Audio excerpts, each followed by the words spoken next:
Independent and sovereign Republic. এইখানে প্রশ্ন হচ্ছে এই এককেন্দ্রিকতার অর্থ কী? আমি খুব বেশি আগে যাব না, 1947 সনে যাই। ব্রিটেন যখন তাদের রাজ ধ্বংস করে বা ছেড়ে দিয়ে বহু অনিচ্ছা সত্ত্বেও ভারতবর্ষ ত্যাগ করে যাচ্ছিলেন, তখন তারা ভারতবর্ষকে দুভাগে ভাগ করেছেন। কেন ভাগ করেছিলেন? ভারতের কংগ্রেস এবং অন্যান্য পার্টি বলেন এর প্রধান কারণ হচ্ছে ব্রিটেনের নীতি ডিভাইড অ্যান্ড রুল, ভাগ করে শাসন করো। সেইটা তারাই হিন্দু মুসলমানের মধ্যে বিরোধ তৈরি করেছেন। আবার তাদেরই এক অংশ বলেছেন যে এখানে দুইটা জাতি আছে। মোহাম্মদ আলী জিন্নাহ এই থিওরিটা তৈরি করেন নাই, তিনি এটা গ্রহণ করেছিলেন। সেই হিসেবে পাকিস্তান এবং ভারত তৈরি হলো। তো পাকিস্তান হওয়ার পরে ভারতের মধ্যে যে সমস্যা, পাকিস্তানও সেই সমস্যা ছিল। আমাদের দেশ সেখান থেকে 1971 সনে আমরা আলাদা দেশ হিসেবে স্বাধীন হলাম। এখন মনে হয়েছিল যেন Bangladesh is a wonderful, unique and homogeneous country. আমাদের বড় বড় অধ্যাপকরা, জাতীয় অধ্যাপক আব্দুর রাজ্জাক সহ তাই বলতেন। কিন্তু আমাদের স্বীকার তো করা উচিত যে বাংলাদেশে বৈচিত্র্য আছে। তাহলে সেই বৈচিত্র্যের অনুযায়ী সামাজিক নীতি থাকতে হবে। আমরা যেটা মনে করি যে বাংলাদেশের এটা অখণ্ড অংশ, সেটা ঠিক আছে, কিন্তু বাংলাদেশের জনগণের মধ্যে যে নানা জাতিভেদ আছে এটা স্বীকার করা ভালো। ব্রিটিশ আমলে ভারতেও এখনও মনে যে ভারত একটি জাতি। সুরেন্দ্রনাথ ব্যানার্জি কংগ্রেসের সভাপতি ছিলেন, তিনি তার আত্মজীবনীর নাম দিয়েছিলেন যে a nation in the making.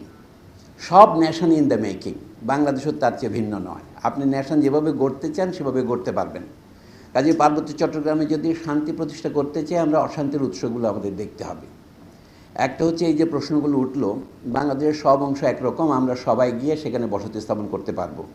কিন্তু ব্রিটিশরা যখন পার্বত্য চট্টগ্রামকে নেন তখন চট্টগ্রামের অংশ ছিল, এটা নামের মধ্যেই প্রকাশ, চিটাগং হিল ট্র্যাক্টস।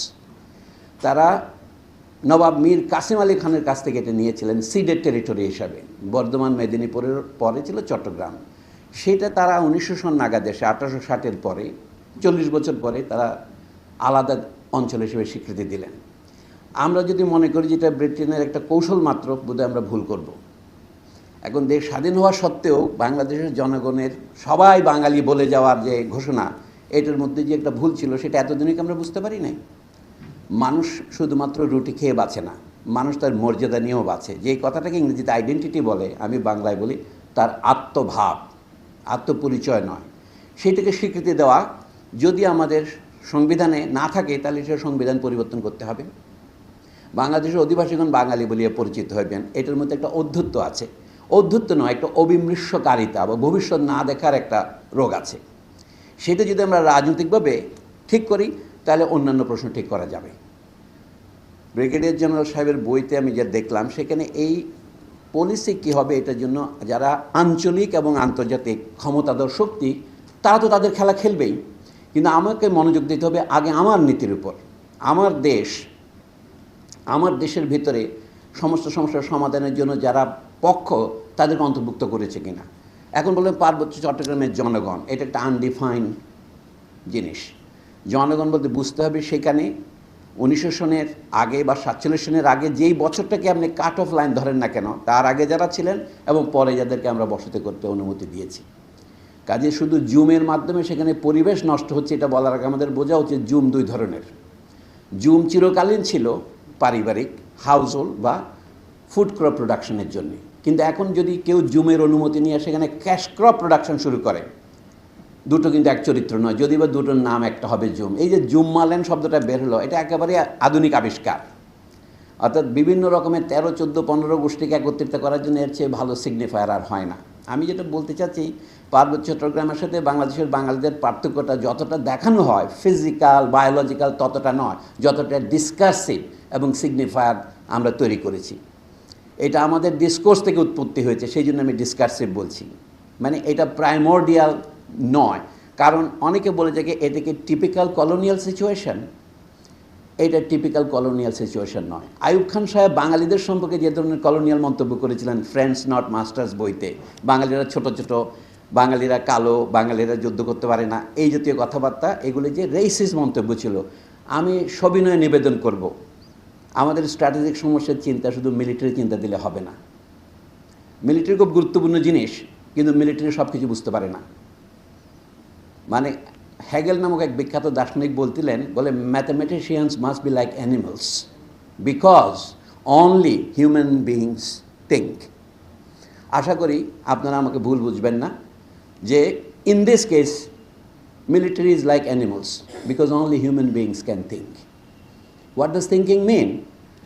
এই সমস্যা মিলিটারি নয়, এমনকি সকল পলিটিক্যালও নয়, এই সমস্যা সিভিল সোসাইটি থেকে শুরু হয়।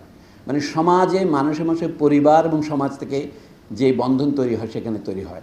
পার্বত্য চট্টগ্রামের লোকজনকে যদি আমরা সমাজে এলিয়েন, ডিফারেন্ট এইভাবে চিহ্নিত করতে থাকি তাহলে আরও এলিয়েন এবং আরও ডিফারেন্ট হয়।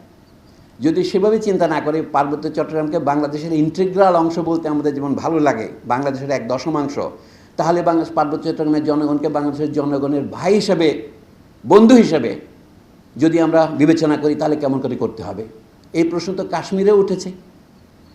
কাশ্মীর যখন 1947 সনে ভারত যোগ দিতে চায়নি, রাজা হরি সিং যোগ দিয়েছেন, তখন এখন যে তর্কটা হচ্ছে কি, কাশ্মীরের জনগণ যে গণভোটের অধিকার দাবি করেছিলেন সেটা তাদের এখনও দেওয়া হয়নি, এবং সেখানে যে বিশেষ সাংবিধানিক শর্ত দিয়ে কাশ্মীরকে ভারতের অন্তর্ভুক্ত করা হয়েছিল তথাকথিত 370 ধারা, সেখানে যে অবাধে সেখানে জমি বেচা কেনা করা যাবে না।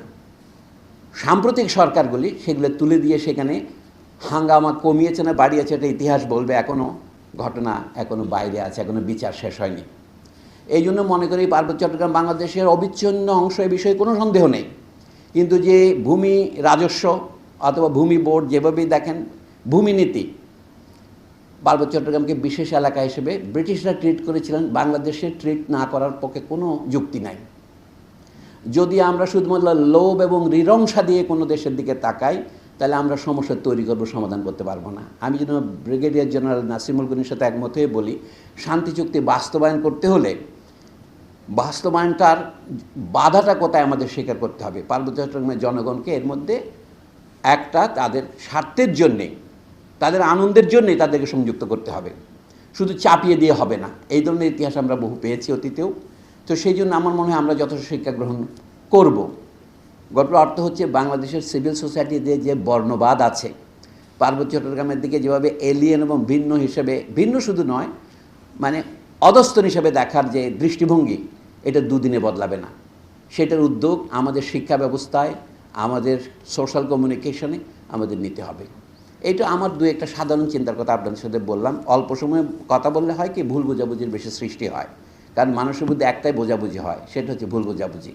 তা আশা করি এখান থেকে কিছু প্রশ্ন উদ্ভূত হবে। আমি একটা প্রশ্ন করতে আসলাম, বাংলাদেশের শান্তি চুক্তি 7 বছর ধরে বাস্তবায়িত না হওয়ার পিছনে প্রধান কারণ হচ্ছে আমরা এটা বাস্তবায়িত করতে চাইনি। বাস্তবায়িত করতে চাইলে পার্বত্য চট্টগ্রামের জনগণ কী চায় সেটা মনোযোগ দিয়ে শুনতে হবে, এবং সেটা আমি মনে করি বাস্তবায়ন করা সম্ভব। যদি সেটা বাস্তবায়ন করি, কোনো অবজেক্টিভ কারণ নাই পার্বত্য চট্টগ্রামের জনগণ